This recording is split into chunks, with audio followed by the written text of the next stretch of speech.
क्या आप भी व्रत करते हैं और व्रतों का पुण्य आपको फल प्राप्त नहीं हो रहा है, या व्रत तो करना चाहते हैं किंतु तिथियों के निर्णय को लेकर के आपके मन में हमेशा संशय बना रहता है। कई बार ऐसा होता है कि एक एक व्रत के लिए दो दो तिथियां निर्धारित हो जाती है और उस समय हमारे देश में धर्मशास्त्रों के आचरण के विरुद्ध हम कई प्रकार के विवाद खड़े हो जाते हैं।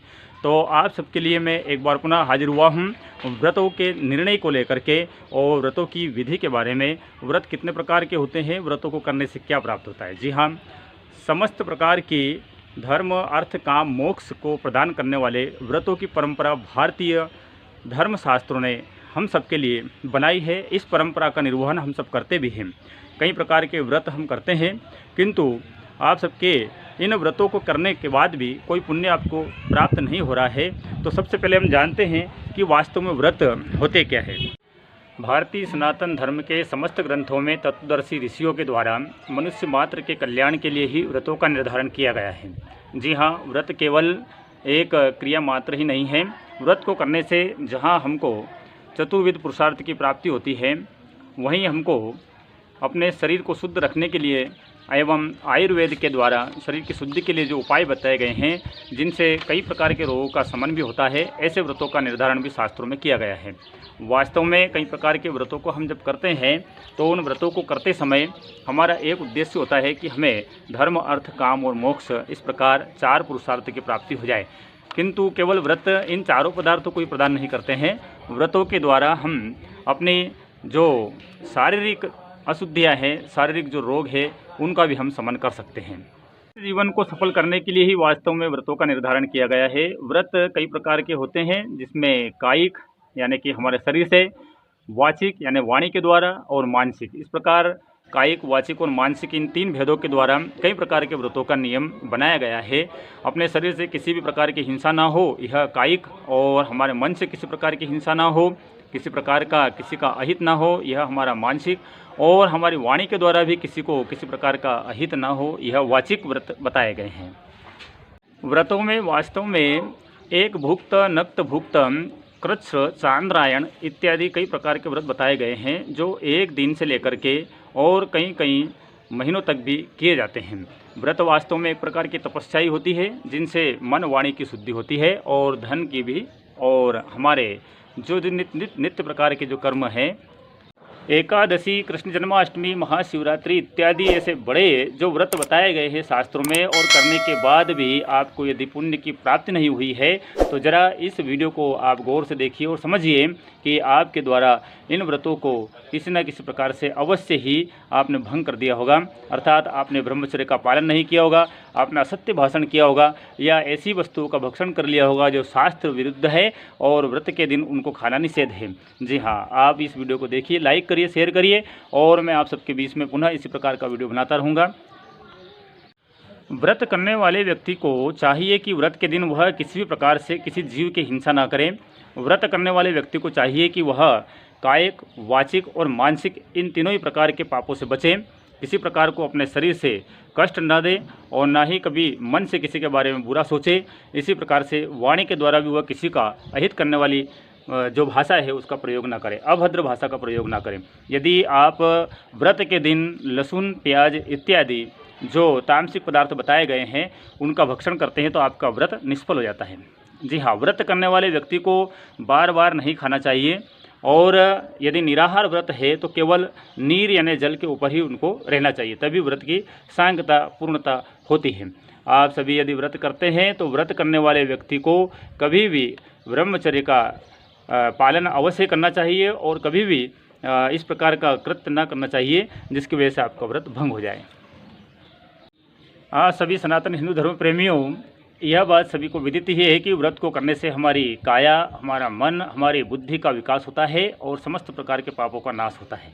जी हाँ, व्रत का विधान ही शास्त्रों में इसलिए किया गया है कि आत्मा का कल्याण होवे और ईश्वर की प्राप्ति होवे। ईश्वर को प्राप्त करने के लिए सर्वसुलभ व्रतों का यह विधान हमारे शास्त्रों में किया गया है। भारतीय सनातन हिंदू धर्म में वेदों के द्वारा निर्धारित इन व्रतों में ऐसा कोई मास नहीं है और ऐसी कोई तिथि नहीं है जिनका व्रत हमारे भारतवर्ष में नहीं किया जाता है। ये सारे ही व्रत वास्तव में मनुष्य के कल्याण करने के लिए ही हैं और इनके द्वारा, जैसा मैंने अभी आपको बताया कि शास्त्र की उत्तम विधि के द्वारा जब हम किसी व्रत को करते हैं तो वही व्रत फलीभूत होता है। कई बार हम तिथियों का निर्धारण नहीं कर पाते हैं, जिनकी वजह से किन को कौन सा व्रत करना चाहिए इसमें कन्फ्यूजन होता है और हिंदू सनातन धर्म में फिर एक विवाद की स्थिति पैदा हो जाती है। जी हाँ, अभी कृष्ण जन्माष्टमी का पावन पर्व आ रहा है, जिसमें व्रतों के निर्धारण के लिए पंचांगकर्ताओं के द्वारा धर्मशास्त्र के आधार पर ही तिथियों का निर्धारित किया गया है। तो क्या आप स्मार्त हैं या आप वैष्णव हैं? जी हाँ, ये भी एक बात हमारे व्रतों को फलदायी बनाने के लिए शास्त्रों के द्वारा बताई गई है। जिन 2 तिथियों के बारे में पंचांग में व्रत लिखा होता है उसमें से एक होती है स्मार्त तिथि और एक होती है वैष्णव। जी हाँ, अब ये एक और नया प्रश्न आपके सामने उपस्थित हुआ कि स्मार्त क्या होता है और वैष्णव क्या होता है। तो धर्मशास्त्र के जानकार तो इस विषय को जानते ही हैं, किंतु मैं अपने इस वीडियो के माध्यम से सर्वसाधारण जन समुदाय के लिए और हिंदू भाई बहनों के लिए इस विषय को लेकर के आया हूँ। आप इस विषय को सुनेंगे तो अवश्य ही एक निश्चित निर्णय पर पहुँच पाएंगे। वास्तव में वैष्णव व्रत जो तिथि होती है वह वैष्णवों के लिए होती है, और वैष्णव कौन होते हैं इसके बारे में शास्त्रों की निबंधकारों ने और हमारे वेदों में पुराणों में इसके बारे में पर्याप्त विषय बताया गया है।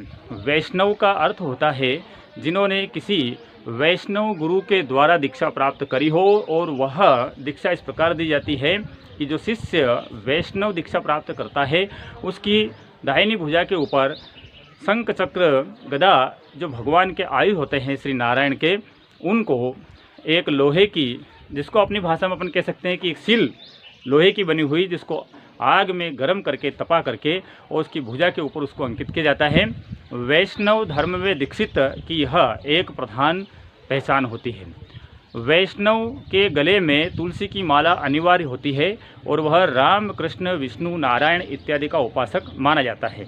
वह एकादशी का व्रत अनिवार्य करता है, उसके घर में तुलसी का पौधा होता है और वह लहसुन प्याज इत्यादि का आजन्म भक्षण नहीं करता है।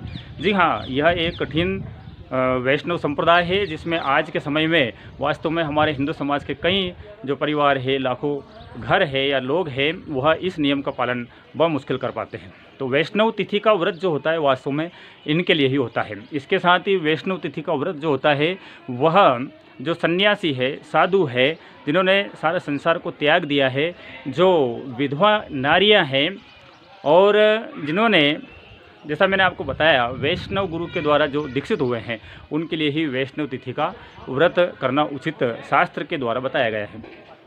अब स्मार्त कौन है? स्मार्त वे होते हैं जो वैष्णव गुरु से दीक्षित नहीं है। तो आज वर्तमान के समय में 90% से ऊपर भारत में हिंदू समाज वास्तव में स्मार्त ही है।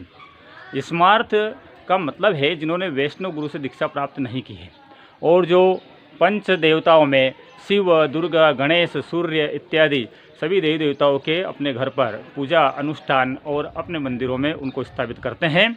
उनका एक निश्चित इष्ट होता ही है, किंतु पंचदेव उपासक भी हम वैष्णव होते हैं और पंचदेव उपासक हम स्मार्त होते हैं। जी हाँ, स्मार्त लोगों को जिन्होंने वैष्णव गुरु से दीक्षा प्राप्त नहीं करी है, वे सभी जो स्मार्त तिथियाँ होती है उनका व्रत उनको करना चाहिए। शास्त्रों की यही आज्ञा है। तो आज के इस वीडियो में मैंने आप सबके बीच में एक बहुत महत्वपूर्ण विषय रखा कि तिथियों के बारे में हम कभी कन्फ्यूज ना हो। यदि वैष्णव तिथि लिखी है तो वैष्णव कौन होते हैं आपको मैंने बताया है, और स्मार्त तिथि अगर लिखी है तो स्मार्त कौन होते हैं। आप सभी समझदार हैं, आपने इस विषय को बहुत ध्यान से सुना और आप सभी ने इस वीडियो को लाइक किया, शेयर किया है, इसके लिए मैं आप सबका आभारी हूँ। आशा करता हूँ कि आप मेरे यूट्यूब चैनल को सब्सक्राइब करेंगे ही और इस वीडियो को लाइक और शेयर करेंगे। और भी अधिक ज्ञानवर्धक विषय को लेकर के पुनः मैं आप सबके बीच में उपस्थित होऊंगा। आप सभी सनातन हिंदू धर्म प्रेमियों को जन्माष्टमी की हार्दिक शुभकामनाएं।